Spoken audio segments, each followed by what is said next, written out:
नमस्कार दोस्तों, आप सभी का स्वागत है आज की वीडियो में।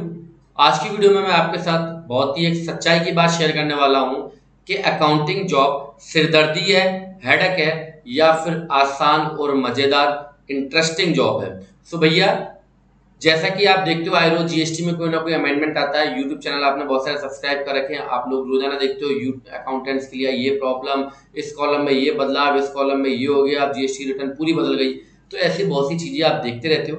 तो जो नए हैं, जो कि अकाउंटिंग जॉब में आना चाहते हैं या फिर ऑलरेडी जो अकाउंटिंग का काम कर रहे हैं, वो कई बार पैनिक हो जाते हैं और सोचते हैं कि यार ये जॉब छोड़ ही दें, इस काम को छोड़ दें, क्योंकि यहाँ तो हेडेक बहुत है, यहाँ पे कुछ मजेदारी तो रही नहीं है, आए रोज नए नए कोई अपडेट्स आते रहते हैं। तो मैं आपको बताना चाहूंगा, बहुत ही ऑनेस्टली के साथ आंसर देना चाहूंगा, बहुत ही सिंपल वे में आपको आंसर देना चाहूंगा कि अकाउंटिंग जॉब बहुत ही आसान, मजेदार, इंटरेस्टिंग और इजी है। अकाउंटिंग जॉब बहुत ही मजेदार है, आसान है, इंटरेस्टिंग है, इजी है, कोई भी टेंशन लेने की जरूरत नहीं है, कोई सिरदर्दी इसके अंदर नहीं है। बस एक ही चीज आपको चाहिए कि आपके कंसेप्ट क्लियर होने चाहिए। अगर आपके कंसेप्ट क्लियर नहीं है तो आप हमेशा परेशान रहेंगे। कंसेप्ट क्या होता है उसके बारे में बात करूंगा और आसान क्यों है इसके बारे में बात करूंगा। तो भैया, कंसेप्ट क्या है, अकाउंटिंग के कंसेप्ट क्या है? अकाउंटिंग का कंसेप्ट है जो बिजनेस में आप अकाउंटिंग की जॉब कर रहे हो, जिस बिजनेस में आप अकाउंटिंग की जॉब कर रहे हो, जहां पर आप अकाउंटिंग कर रहे हो, वहां पर जो ट्रांजेक्शन्स हो रहे हैं, जो लेन देन हो रहे हैं, उनको आपको आइडेंटिफाई करना आना चाहिए। आइडेंटिफाई का मतलब क्या होता है कि मैंने जो पैसा दिया वो पैसा मेरे लिए खर्चा है या वो पैसा मेरे लिए असेट्स है। एग्जाम्पल के तौर पे, मैंने किसी को सैलरी दी, मेरे लिए खर्चा है, मैंने किसी को एडवांस सैलरी दी तो मेरे लिए एसेट्स है। इसी तरीके से मेरे पास जो पैसा आया है वो मेरे लिए इनकम है या वो फिर मेरे लिए लायबिलिटी है। एग्जाम्पल के तौर पे, आपने मेरे को ट्यूशन फीस दी, वो मेरे लिए इनकम है। अगर आपने मेरे को उधार दिया तो वो मेरे लिए लायबिलिटी है। बस ये चार चीजें, इसके अलावा कुछ नहीं है। चाहे आप छोटे से छोटे लेवल की कंपनी में काम कर लो, चाहे आप बड़े से बड़े लेवल की कंपनी में काम कर लो, होना इतना ही है, इसके अलावा कुछ नहीं होना। चाहे इंडिया में काम कर लो और चाहे पूरे संसार के किसी कोने में भी काम कर लो, यही चार नियम है, इनकम, एक्सपेंस, असेट्स, लायबिलिटी। अगर ये आपके कंसेप्ट क्लियर नहीं है तो आप आए रोज होने वाले अमेंडमेंट से परेशान रहेंगे। जैसे कि कभी जीएसटी में ये कॉलम ऐड कर दिया, कभी जीएसटी में ये कॉलम ऐड कर दिया, कभी डिपार्टमेंट ने इनवॉइस लागू कर दिए, कभी डिपार्टमेंट ने आरसीएम लागू कर दिया। ये सब बहुत आसान है अगर आपके कंसेप्ट क्लियर है। एग्जाम्पल के तौर पे समझो, अगर आपको गाड़ी चलाना आ गई, अब गाड़ी चाहे आप वैगनर चलाओ, चाहे आप क्रेटा चलाओ, चाहे आप फॉर्च्यूनर चलाओ, चाहे आप इनोवा चलाओ, चाहे मर्सिडीज चलाओ, आपको गाड़ी चलाना आ गई, मतलब गाड़ी चलाना आ गई। अब हो सकता है कि किसी में थोड़ा बहुत अंतर हो, किसी की पावर विंडो अलग तरीके से खुलता हो, किसी का म्यूजिक सिस्टम अलग से खुलता हो, पर ब्रेक जो है वो ब्रेक का काम करती है, चाहे वो मर्सिडीज गाड़ी हो, चाहे वो आपकी किसी छोटे लेवल की गाड़ी हो। एक्सीलेटर एक्सीलेटर का काम करता है, क्लच क्लच की काम करती है। ठीक है भाई साहब, ऐसा नहीं है कि एक्सीलेटर दबाने पे गाड़ी रुक जाती है और ब्रेक दबाने पे गाड़ी भाग जाती है, ऐसा नहीं होता है। अब ये मत कहना सर आजकल ऑटोमेटिक का जमाना आ गया है। ऑटोमेटिक का भी अगर जमाना आ गया है तो भी सर ब्रेक लगाने का मतलब ब्रेक ही होता है, वो अलग बात है, चलो क्लच का पेडल वहां पे नहीं होता। ठीक है, तो कहने का मतलब ये है कि आपके कंसेप्ट क्लियर होने चाहिए। अगर कंसेप्ट क्लियर नहीं है तो अकाउंटिंग जॉब आपके लिए सिरदर्दी है। अब कुछ आपके क्वेश्चन हो सकते हैं, सर आए रोज अपडेट होती है, जैसे कि भाई साहब आरसीएम आ गया आपका प्रॉपर्टी के ऊपर, आरसीएम आ गया सर रेंट के ऊपर, तो इसमें टेंशन क्या लेनी है मेरे भाई। अब आरसीएम के ऊपर बहुत सारे यूट्यूबर्स ने बहुत सारी वीडियोस बना दी कि आरसीएम में ये कंफ्यूजन, आरसीएम में कोई भी कंफ्यूजन नहीं है। आरसीएम जो प्रॉपर्टी के ऊपर लगा है उसमें कोई भी कंफ्यूजन नहीं है। सिंपल सी बात है, अगर रेसिडेंशियल प्रॉपर्टी है और अगर आप एक रजिस्टर्ड टीनेंट हो और सामने वाला अनरजिस्टर्ड लैंडलॉर्ड है तो आरसीएम आपके ऊपर एप्लीकेबल होता है, अगर वो रेसिडेंशियल प्रॉपर्टी है। अब क्वेश्चन उठता है, सर प्रॉपर्टी रेसिडेंशियल है और जो लैंडलॉर्ड है वो भी रजिस्टर्ड है और जो टीनेंट है वो भी रजिस्टर्ड है, तो सर आरसीएम लगेगा कि नहीं लगेगा? अगर लैंडलॉर्ड ने टैक्स लगा दिया रेंट के ऊपर तो आरसीएम नहीं लगेगा। अगर लैंडलॉर्ड ने टैक्स नहीं लगाया है तो आरसीएम टीनेंट के ऊपर लगेगा। भैया आरसीएम लगता वहां पे जहां पे टैक्स लगा ना हो, जहां टैक्स लग गया वहां आरसीएम की बात नहीं होती। जैसे कि जीटीए, अब जीटीए के ऊपर जरूरी नहीं है कि आरसीएम थोपना ही थोपना है। जीटीए वर्ड आ गया तो उसका मतलब नहीं है कि आरसीएम लगेगा।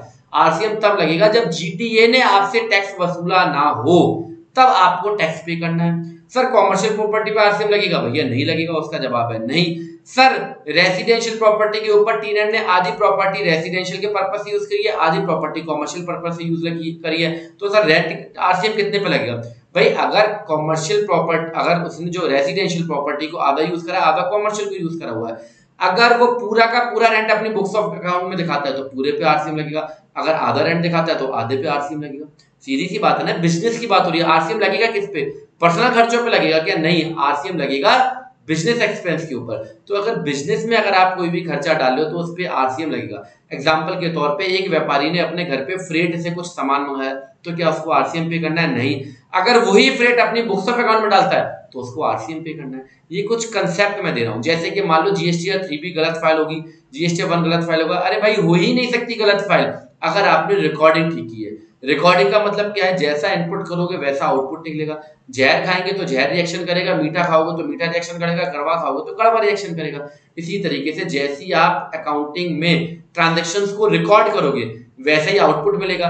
गलत sale, purchase, expense, bank income चढ़ाओगे तो गलत जीएसटीआर 3 और गलत जीएसटीआर 1 तैयार होगा।